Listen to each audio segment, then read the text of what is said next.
Lors de la dernière période, en grammaire, nous avons travaillé l'étude des pronoms. Nous avons regardé tous les différents types de pronoms, c'est-à-dire de tous ces petits mots qui servent à remplacer les noms dans une phrase. Donc pour ce démarrage de troisième trimestre, eh bien, nous allons regarder l'étude d'un nouveau type de mot. Alors nouveau pour cette année, mais évidemment, on en avait déjà parlé les années précédentes.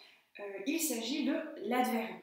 Quel est ce mot adverbe que l'on utilise très souvent dans nos phrases? Là, je viens d'ailleurs d'en dire deux dans les 15 dernières secondes. Alors, aujourd'hui, vous avez un petit texte évidemment, les mots en gras sont des adverbes. Aujourd'hui, Aline s'amuse beaucoup au marché. On voit des marchands partout. Ils crient fort, la foule avance lentement. Tous les mots en gras sont des adverbes. Donc, avançons un petit peu dans notre leçon. L'adverbe est un mot invariable. Sauf très très rares exceptions, tous les adverbes sont invariables, c'est-à-dire qu'ils ne changent pas d'orthographe. Alors, qu'est-ce qu'il fait, ce mot invariable? Il complète et précise le sens. Trois choses. Est-ce que vous vous souvenez des trois autres types de mots, des trois autres natures de mots qui peuvent être modifiés, complétés, précisés par un adverbe? Alors, vous avez soit un verbe, un adverbe peut modifier le sens d'un verbe, soit un adjectif qualificatif, bravo à tous ceux qui ont répondu, et le dernier, il peut aussi modifier le sens d'un autre adverbe. Alors, regardons tout de suite quelques exemples qui vont nous aider à vraiment comprendre ceci. Alors, un adverbe, un mot qui modifie un verbe. Si vous avez par exemple la phrase « l'élève ferme son livre ». Un sujet, un verbe, un complément. L'élève, c'est un nom, ferme, c'est un verbe, livre, c'est un nom. Alors, évidemment, si on modifie un verbe, ça veut dire que c'est le sens de fermer qui va être modifié par un adverbe. Exemple, l'élève ferme soigneusement son livre, évidemment. Soigneusement, rapidement, brusquement, délicatement. Autant d'adverbes qui peuvent modifier, qui me donnent une information supplémentaire. L'élève ferme son livre, je sais juste que le livre qui était ouvert est maintenant fermé. Mais la manière avec laquelle ce livre est fermé est précisée avec du sens, avec l'utilisation d'un adverbe. Voyons maintenant un exemple d'adverbe qui va modifier cette fois-ci non plus un verbe, mais un adjectif. L'élève est bavarde. J'aurais dû mettre l'élève est bavard parce que chez moi, c'est plutôt les garçons qui parlent. Bref, peu importe. L'élève est bavarde. L'adjectif de la phrase, évidemment, c'est bavarde. Comment allons-nous le modifier, cet adjectif? Alors, on peut dire, par exemple, l'élève est peu bavarde. Ou alors, l'élève est très bavarde, trop bavarde, assez bavarde. L'élève est bien bavarde. On peut rajouter beaucoup d'adverbes qui vont modifier le sens de l'adjectif. Et vous voyez bien que c'est très différent de dire l'élève est peu bavard de l'élève est très bavard. Donc ça, c'est une information très intéressante. Donc, on a déjà vu modification du verbe, modification de l'adjectif qualificatif. Il nous reste à voir comment un adverbe peut modifier un autre adverbe.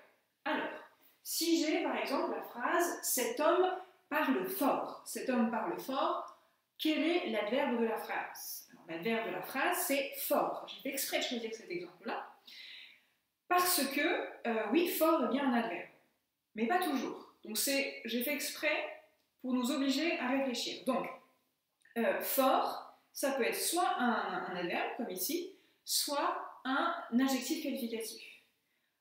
Pour savoir si c'est l'un ou l'autre, parce que ça s'écrit de la même manière, donc c'est pas l'orthographe qui va m'aider.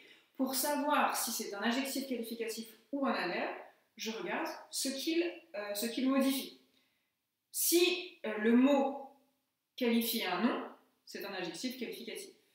Mon papa est le plus fort du monde. Voilà, et bien là c'est un adjectif qualificatif. Mon papa est le plus fort du monde, c'est tout à fait vrai. Et bien, fort est un adjectif qualificatif. Mais dans la phrase que je vous ai lue, Cet homme parle fort, je ne dis pas que cet homme est fort. Cet homme est fort, c'est un adjectif qualificatif. Mais cet homme parle fort, qu'est-ce qui est modifié par fort? C'est le verbe parler. C'est pas homme qui est fort, c'est parler. Parler fort. Et du coup, il s'agit vraiment d'un adverbe. La preuve d'ailleurs, si c'était au féminin, on ne dirait pas la femme parle forte. La femme est forte, mais la femme parle fort, c'est bien un adverbe qui est invariant. Donc, fort, ici, parler fort, ici, c'est un adverbe. Donc, mon adverbe fort, je peux le modifier. Cet homme parle trop fort, il me casse les oreilles. Voilà, donc ça, ce sont autant d'exemples. Parle bien fort, parle très fort, etc. Il y a beaucoup de manières de modifier l'adverbe fort. Alors maintenant, regardons. Donc là, on a bien vu. On a vu qu'un adverbe pouvait modifier un verbe, un adjectif qualificatif et un autre adverbe. Maintenant, regardons des types d'adverbes. Alors, c'est pas la liste n'est pas complète, n'est pas exhaustive. Comme on dit, quelque chose qui est exhaustif, c'est-à-dire on n'oublie rien, tout est là. C'est pas exhaustif, on en verra d'autres. En tout cas pour les CM2, pour les CM1, on verra. Voilà quelques types d'adverbes. Vous avez par exemple des adverbes de manière. La manière, comment je fais quelque chose. Donc bien, mal, mieux, ensemble, plutôt. Et beaucoup d'adverbes qui se terminent par ment, facilement, gentiment. Au passage, parce que vous êtes des spécialistes cette année, notamment en CM1, dès que vous voyez un mot en ment, c'est forcément un adverbe. Non, parce qu'un déménagement, c'est pas un adverbe, hein, c'est un nom. Donc vous avez aussi le droit de réfléchir 5 secondes, parce que je suis sûre que si je vous dis un déménagement, vous pensez bien que en fait, c'est un nom. Bref. Mais beaucoup d'adverbes se construisent avec ment. Rapidement, gentiment, poliment, aimablement, etc. Exemple. Marie mange. Marie mange. Sujet, verbe, un nom, un verbe, tout ça. On va compléter cette phrase avec un adverbe de manière. Marie mange proprement. Merci. On aurait aussi pu dire salement, grammaticalement, ça marche, mais c'est moins agréable. Donc voilà un exemple d'adverbe de manière. À vous d'imaginer quel autre adverbe de manière on peut utiliser pour Marie mange. Le lieu. Ici, là, ailleurs, partout, dessus, dessous, dedans, dehors, où, tout ce qu'on veut. Alors, je garde la phrase Marie mange et je vais compléter cette phrase par un adverbe. Marie mange dehors. Et oui, il fait beau, le soleil brille, pourquoi ne pas profiter d'un petit déjeuner dehors? Marie mange dehors. J'en profite, et là aussi, attention, là on fait une leçon sur les adverbes. Parce que je sais, je suis sûre, il y a un exercice qui va, où il faut choisir des adverbes pour compléter avec des adverbes de lieu. Par exemple, Marie mange, je suis sûre qu'il y en a qui vont me répondre, oh bah je vais compléter Marie mange dans la cuisine. Dans la cuisine, il n'y a aucun adverbe dedans. Dans c'est une préposition, là c'est un article, et cuisine c'est un nom commun. Attention, on fait une leçon sur les adverbes. Il n'y a pas que les adverbes qui peuvent avoir une indication de lieu. La cuisine c'est un nom. Donc, si on vous demande de choisir un adverbe, choisissez un adverbe. Un adverbe de lieu, si c'est la consigne, mais un adverbe. Il n'y a pas que les adverbes qui parlent du lieu, du temps, etc. Donc ça, c'est important. Quantité. Assez, trop, peu, beaucoup, très, guère, moins, plus, combien. Oui, parce que des adverbes interrogatifs. Combien ça coûte? Voilà. Donc, Marie mange, toujours. On va rester avec Marie mange pour l'instant. Quantité. Marie mange beaucoup. On ne sait pas où elle le met, mais elle avale des quantités phénoménales. Marie mange beaucoup. Temps.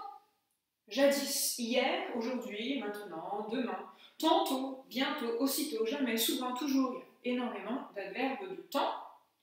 Marie mange.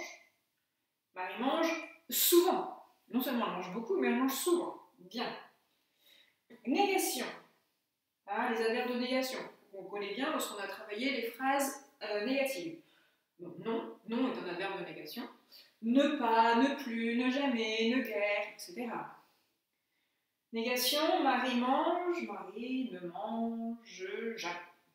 Marie ne mange pas, etc. Alors, une locution adverbiale. Alors là, ça c'est pour la c'est pour la petite fantaisie, c'est pas grave si vous ne vous en souvenez pas. Pour être particulièrement élégant dans vos dîners mondains, une locution adverbiale, qu'est-ce que c'est? Une locution adverbiale, c'est un adverbe, mais une locution adverbiale, c'est un adverbe qui est composé de plusieurs mots. Donc si vous n'avez qu'un seul mot, vous êtes appelé adverbe, mais si vous avez la fantaisie d'en avoir plusieurs, vous êtes une locution adverbiale. Voilà. Alors, exemple, peu à peu, tout à coup, à peu près. En fait, ça, c'est pas grave, vous pouvez dire adverbe, hein, moi ça ne me dérange absolument pas, mais si vous voulez être particulièrement précis, vous pouvez en effet parler de locution adverbiale. Pour l'analyse, si par exemple on analyse l'adverbe beaucoup qui est dans le texte de la leçon, c'est bien de préciser la nature de l'adverbe, un adverbe de quantité, qui modifie le sens du verbe s'amuser. Donc est-ce que ça modifie un verbe, un adjectif, un autre adverbe? Qu'est-ce qui est modifié? Alors, pour certains adverbes, on admet aussi comme fonction le complément circonstanciel, j'accepte les deux. Alors ici, il n'y aura pas d'exercice d'analyse aujourd'hui des adverbes, il n'y a que sur la nature du mot adverbe. Mais si jamais plus tard je vous demande d'analyser des adverbes, vous pouvez soit regarder ce qui est modifié, soit le considérer comme un complément circonstanciel, mais ça on le reverra plus tard quand on fera plus d'analyse. Voilà, donc vérifiez que vous avez bien complété votre leçon et vous avez ensuite quelques petits exercices à faire. Bon courage!